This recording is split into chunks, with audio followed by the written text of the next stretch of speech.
bit of a look around some of the reserve, see what there is to see, point out a few things, and generally see what there is.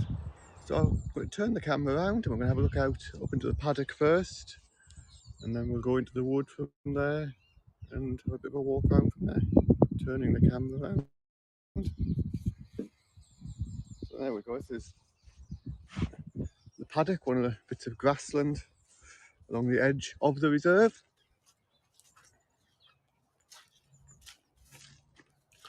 And one of our ponds here, relatively recently constructed pond. Just checking out some birds flying to see if there's anything interesting amongst them. Group of crows having a fight with each other rather distantly. So this is one of the ponds. This was always a sort of damp patch, but a few years back we had this dug out. Hello Fiona. Had this dug out earlier in the year, well a few years ago, just to capture some of the water that was building up here and turned into a little pond. You see a few willows growing, which are a tree associated with wet conditions.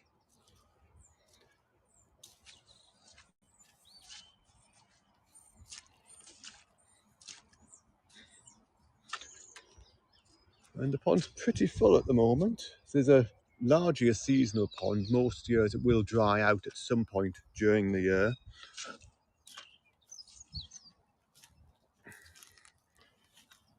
But we've got here quite a large clump of frog spawn. Quite a lot of spawn where the frogs have come in, mated and laid lots and lots of eggs here in the water.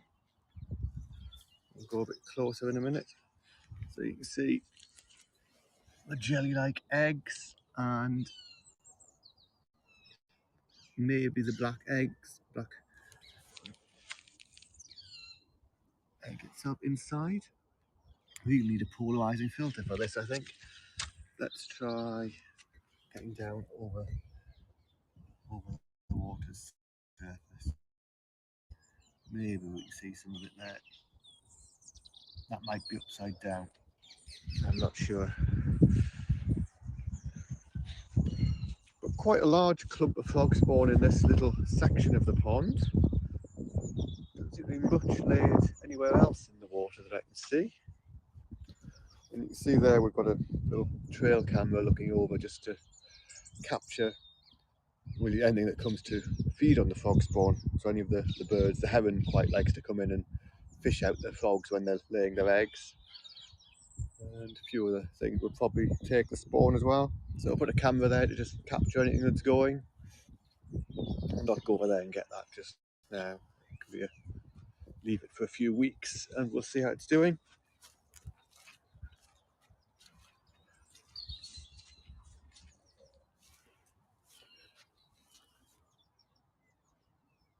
No, I'm not seeing any other spawn anywhere in the pond other than this one little patch. Well, quite big patch. Interesting. Obviously that's got something about that bit of the pond that the frogs particularly like. Particularly the deepest part or anything, but this does seem to be where they lay.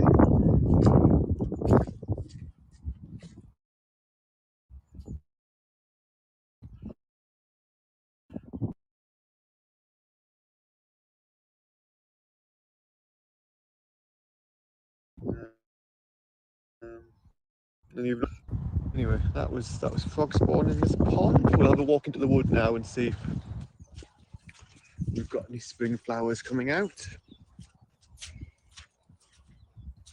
See, it's very damp. There's been quite a bit of rain recently. The ground's rather wet.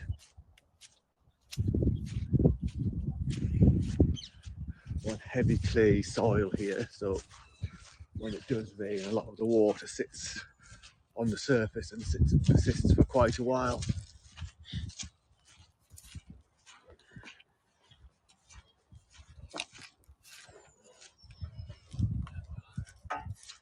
Wander into the pond, into the wood here. And as you can see, it's very muddy underfoot, very clay. But That's there.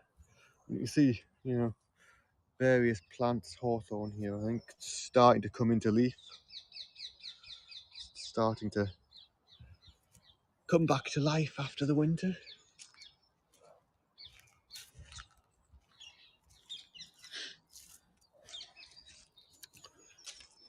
And lots of bluebell leaves shooting through. Not seen any flowers out yet this year. Slightly early. I mean, they're typically a flower of April and May, but we usually do get a few flower spikes out late February, early March. So I suspect that will start soon. Keep an eye out. There's a bumblebee, Queen Bombus terrestris, sitting down here. Might just see it coming out in a minute. There it is. Buff-tailed bumblebee queen, foraging for probably somewhere to build her nest and lay her first brood.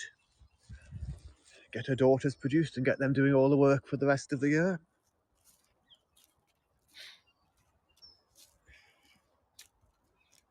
Again, it's just start of spring. I mean, the Bombus terrestris, that species of bumblebee, can come out any tiny warm day right through winter. The queens hibernate, for want of a better word. And down here we've got another flower that we get early in the spring. This is wood anemone. See if this behaves if I try and lower the camera. Is that going to turn over? That may well be upside down. It shouldn't be upside down, but it wanted to be. Wood anemone, another winter, another flower that comes out early in spring. Don't recall seeing this one in flower before this weekend, although I've not been here this year as much over the start of the year as I usually am, so could well have missed it. But rather a nice flower, and there'll be larger clumps of this starting to develop over the next few weeks. That patch there, and there's the bluebell leaves. There are lots and lots of them carpeting the floor. Okay.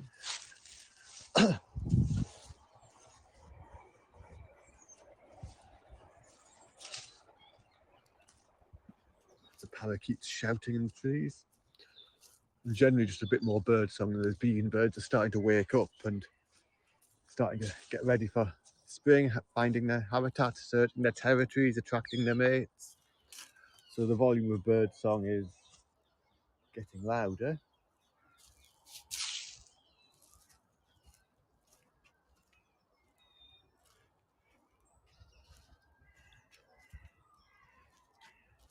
We'll wander this way, a bit into the sun.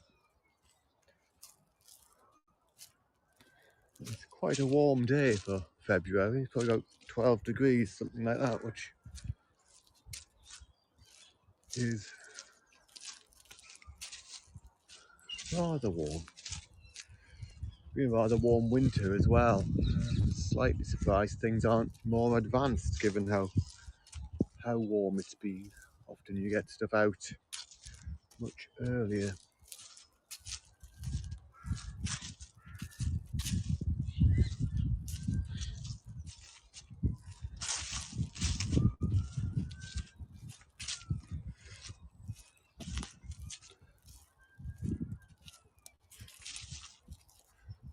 Scanning around to see if there are any bluebell flowers as we walk.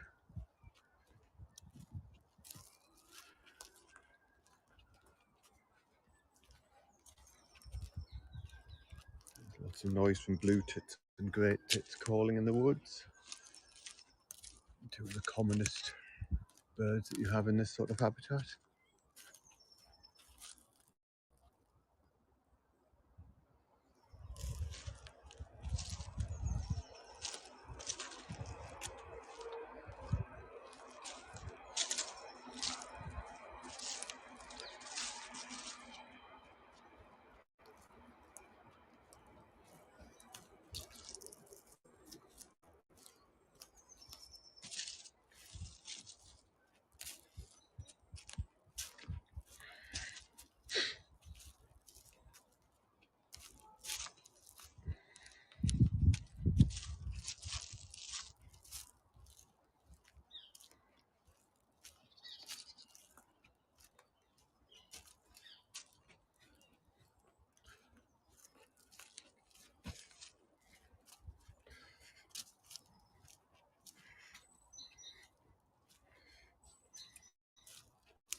Another margin of the woodland.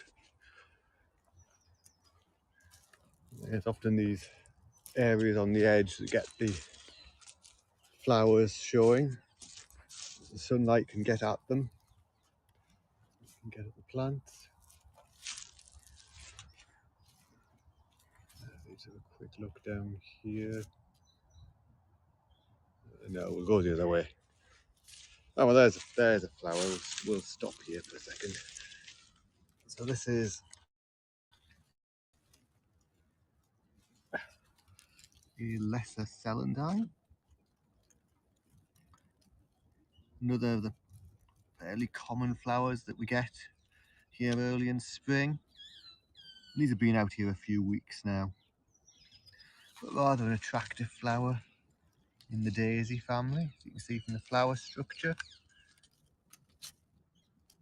And they occur quite commonly along this little stretch. You can see a few more of them here, slightly more gone over, tatty looking ones here. So you had a good munch at them. Probably a slug had a bit of dinner or something like that.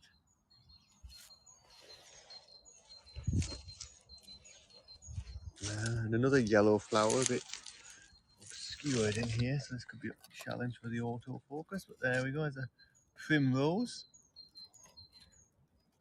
Again, another common flower of the spring. And these again, I think, have been out a few weeks here. Rather an attractive flower, often planted as a garden plant as well.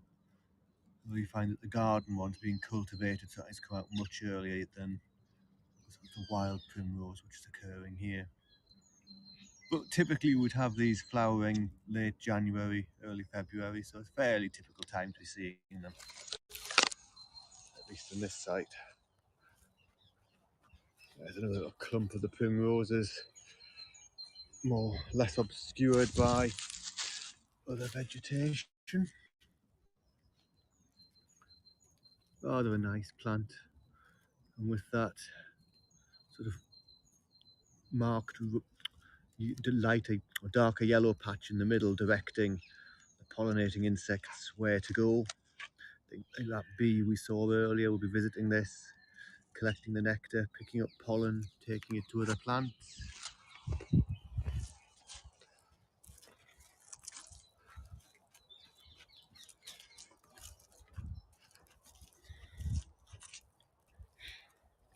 So certainly a bit of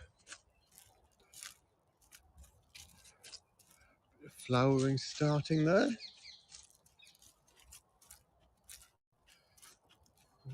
Let's have a look.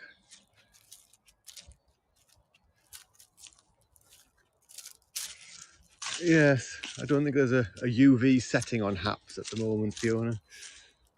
But I think they do have an extra UV marking to direct the insects in. If I remember my primrose biology correctly.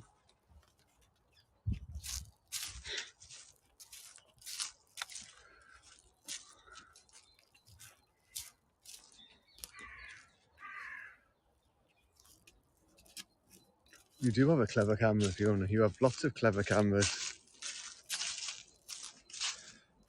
Right, we will walk back to the woods. I'll see if there's anything to point out as we go. Focusing on things like spring. See lots and lots of the bluebell leaves coming up now.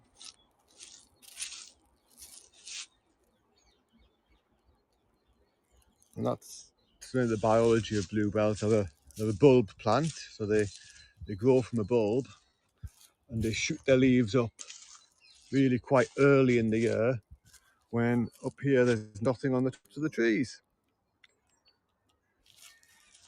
So that way they can get their photosynthesizing done, they can produce their energy from the sunlight before the trees cover the place up, get their flowers up, get pollinated, store all that energy in their bulbs, and then go to sleep until next year.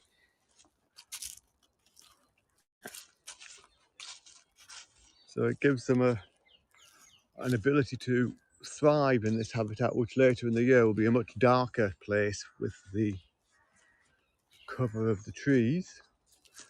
And then that darkness and that cover from the trees will keep away a lot of the other plants that would otherwise, even in winter, smother the bluebells. As you can see here, where there's a bit more of a clearing, there's a bit more of a gap between the trees. You might be able to make out there a place where there isn't a tall tree and there isn't a canopy.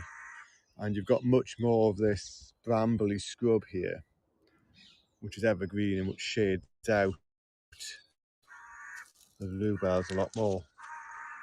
So they've got this rather useful niche where they can grow and effectively take advantage of the trees, taking out their competitors later in the year, shading them out, but the bluebells themselves can get their sunlight early on.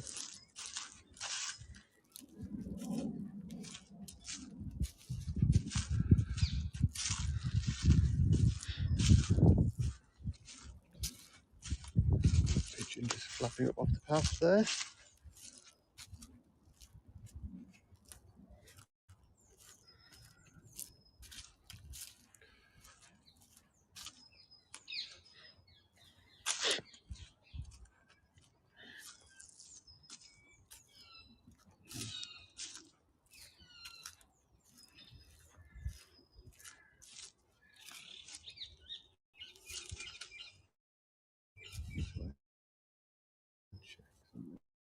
Here.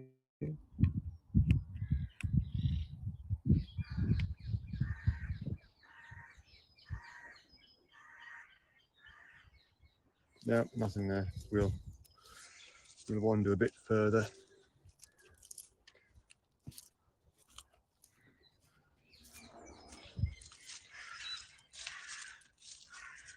Crows shouting away there, parakeets screeching.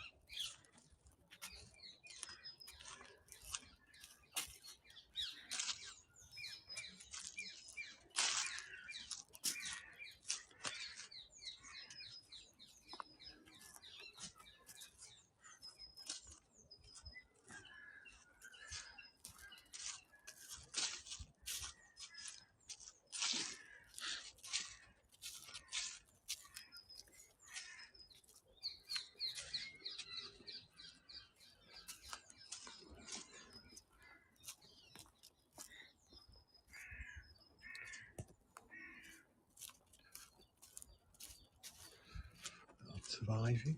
Lots of polly, sorry. This has really expanded in the woodland in recent decades. The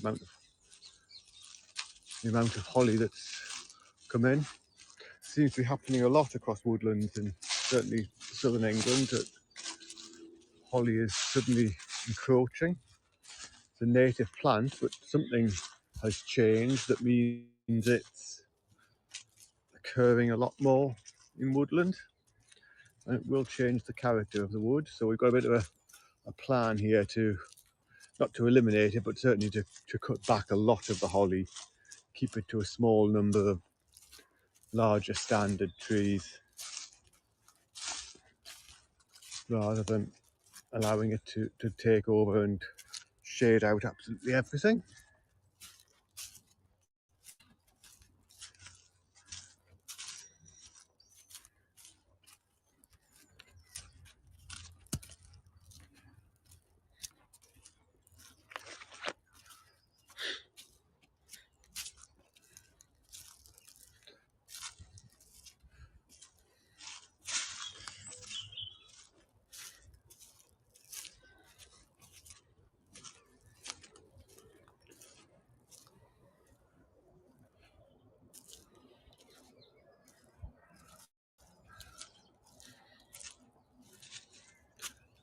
Robin just hopped up on the fence and walked towards it. You might see it fly off.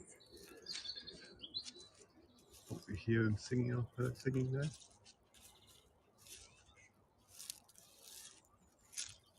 One, there we go, just flown onto the path and then back up. Robins are one of the few birds that sing really right the way through the year, so even in winter you'll hear those singing.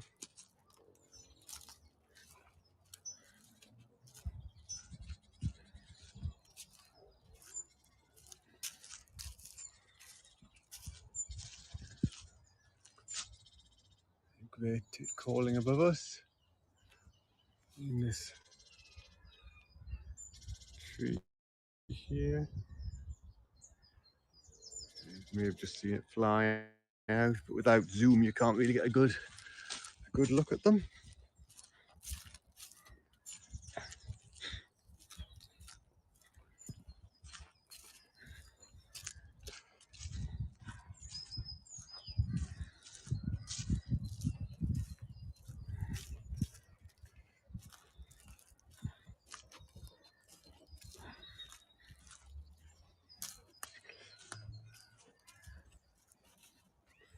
There's a dandelion, not really a sign of spring. You get dandelions flowering any time of the year, of course. Got a little spot of colour in that bit of wood.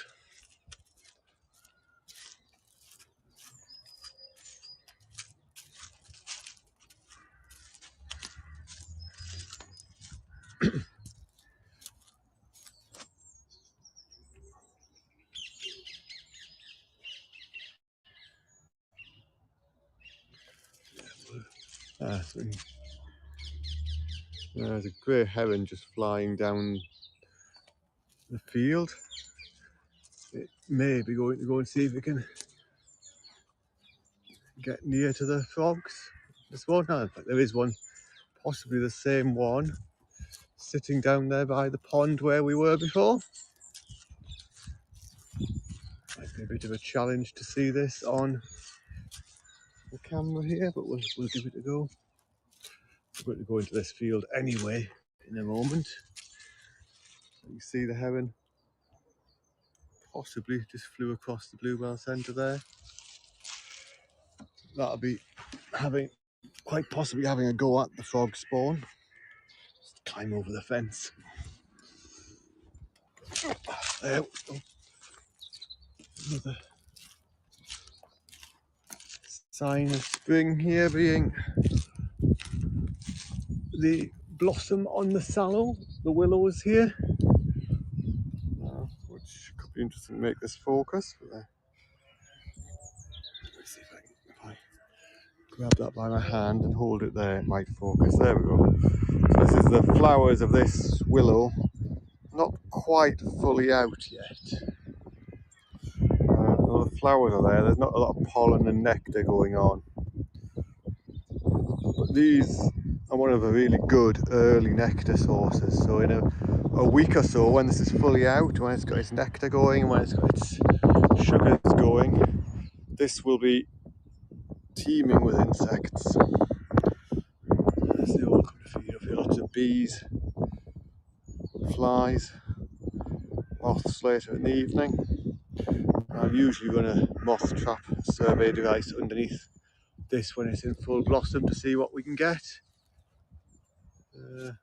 We'll go back into the wood just in case that heron wants to come back. Don't want to disturb its feeding. So we'll hop back into the woods.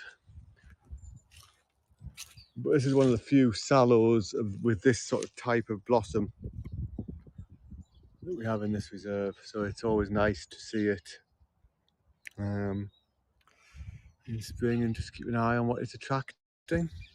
It's a little bit annoyingly positioned. It's on sort of the wrong side of the ditch for the hedge line. So in some ways, in terms of meadow maintenance, we should really remove this tree.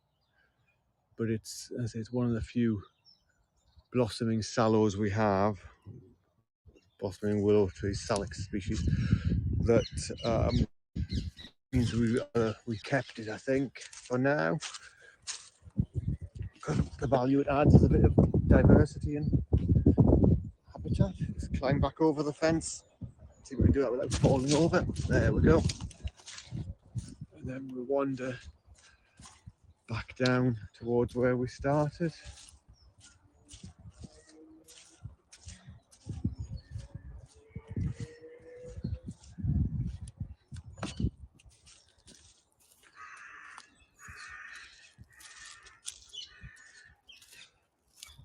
There's some Hazel Catkins in this tree above us. I'll see if I can find some close so that we can get a better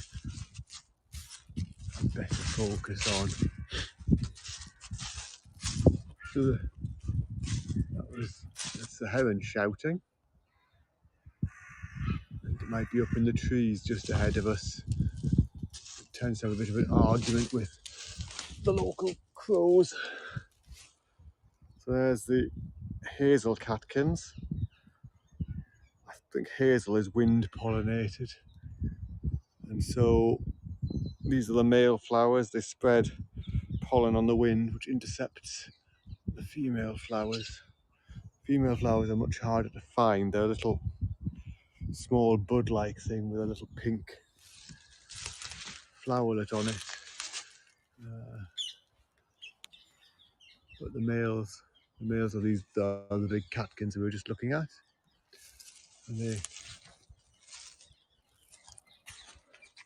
are wind pollinated, so they don't particularly attract insects because they don't produce the nectar to draw in the insects because they don't need them.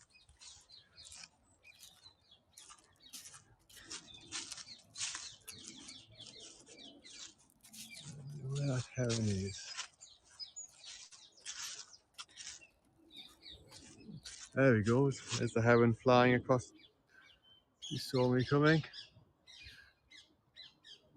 Flying back towards the houses. Parakeet's giving it a bit of a chasing. Seeing it off through the woods.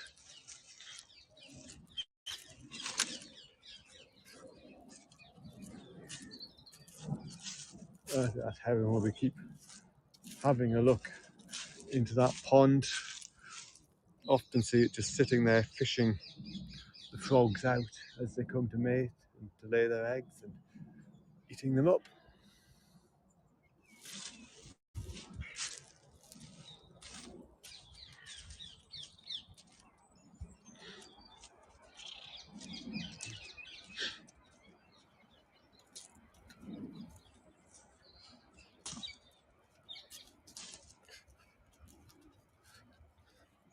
There we go, that takes us largely back around to where we started. A quick zip round to see what hints of spring we're getting. As we start to move through the year, I think we'll see more and more coming to life now. And I suspect within the next week or two we will see the first of those bluebell flowers out. So if we hop on there when we've got that, it's always nice to note the first one of the year as an occurrence. But as of yet, not seen one out in flower.